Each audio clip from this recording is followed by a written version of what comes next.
Hello folks, welcome back to the latest home video review from us here at FlickDirect, and today's home video review is The King of Staten Island on Blu-ray. If you guys did not catch this while it was on VOD, The King of Staten Island is essentially a semi-autobiographical film that is based kind of on Pete Davidson's life, or as he says, what his life would have been like had he have not been a comedian. But anyways, in The King of Staten Island, we follow a character named Scott, played by Pete Davidson, who is pretty much not really at a crossroads in his life, but he doesn't know what he's doing. I mean, he has dreams and aspirations as he wants to do, but he doesn't know what he's going to do for the time being, I guess, until then. But he wants to be a tattoo artist. But years prior, Scott's father, who had been a firefighter, had died while on the job, and after Pete Davidson's character happens to have tattooed a little kid, that little kid's father, played by Bill Burr, who happens to be a firefighter, but then he starts dating Scott's mother. So to give you all my quick review of The King of Staten Island, I thought this film was terrific, with some flaws aside, to which I'll get into a little bit, but really I thought this film was terrific, from the performances, especially by Pete Davidson,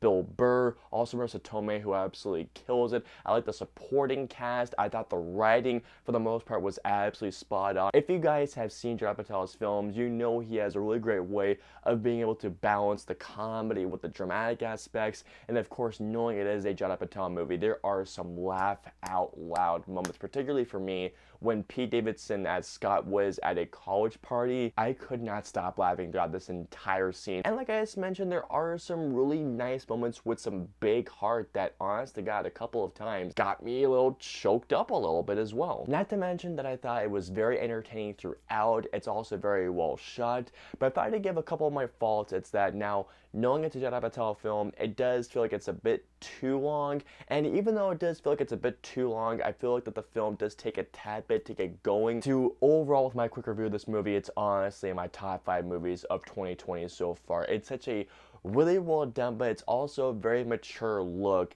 while having some really great laughs in it. Now, getting into the audio and video quality, starting off with the video quality, The King of Staten Island is presented on an aspect ratio of 2.39:1, and like I mentioned before in my quick review, this is a very well shot film. Now, given that this film isn't an action film or a drama or a sci-fi film, I wasn't really expecting the greatest cinematography, but knowing that Robert Elswit, who is a very accomplished cinematographer, shot this film, the movie does have a very good look to it. There are some certain sequences where the colors definitely stand out. Like, for example, there's a scene, it's the very first scene where you see Scott meeting his friends. They're just smoking a joint. The lighting in this scene, honestly, I felt stood out a whole lot more. There's a nice little contrast between the light and the shadows, and there are some really great neutral tones. This movie, the skin tones look very well done, and like I mentioned beforehand, the visuals aren't necessarily going to blow you away, but the visuals do look good in the film nonetheless. Then getting into the audio quality, The King of Staten Island is presented on a Dolby Atmos track, and like with the video quality, the audio didn't necessarily blow me away. I mean, there's no action scene that's gonna make your bass go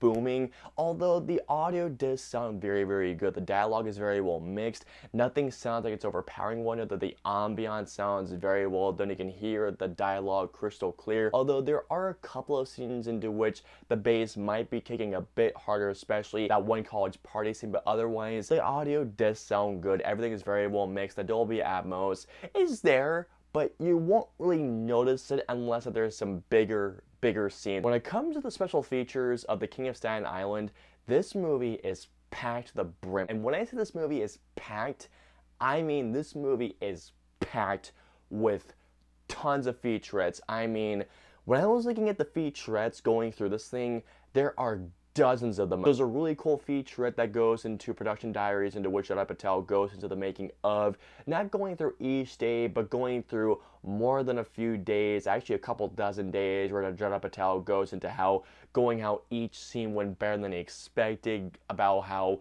seeing how Pete Davidson was really brave of putting this out there, and he kept joking about how, hey, Marvel, when you're going to contact me from an MCU film, and that kept cracking me up. But otherwise, there's a lot of deleted scenes, and there is a very funny gag reel. I mean, very funny. So overall, guys, what we have here is an absolutely terrific film that's honestly in my top 5 favorite films of the year at the moment. Great audio, great video quality, and dozens of special features. So guys, definitely pick this one up, whether it's digitally or physical copies of this movie. I hope you guys enjoyed my home video review of The King of Staten Island. If so, please hit that like button, also share, and don't forget to hit that subscribe and notification bell whenever a new video from us goes live. If you guys want to see any of our previous 2 home video reviews, please click on the right there or there. And of course, until the next home video review, we'll see you guys next time. Have a great day, guys, and stay safe out there.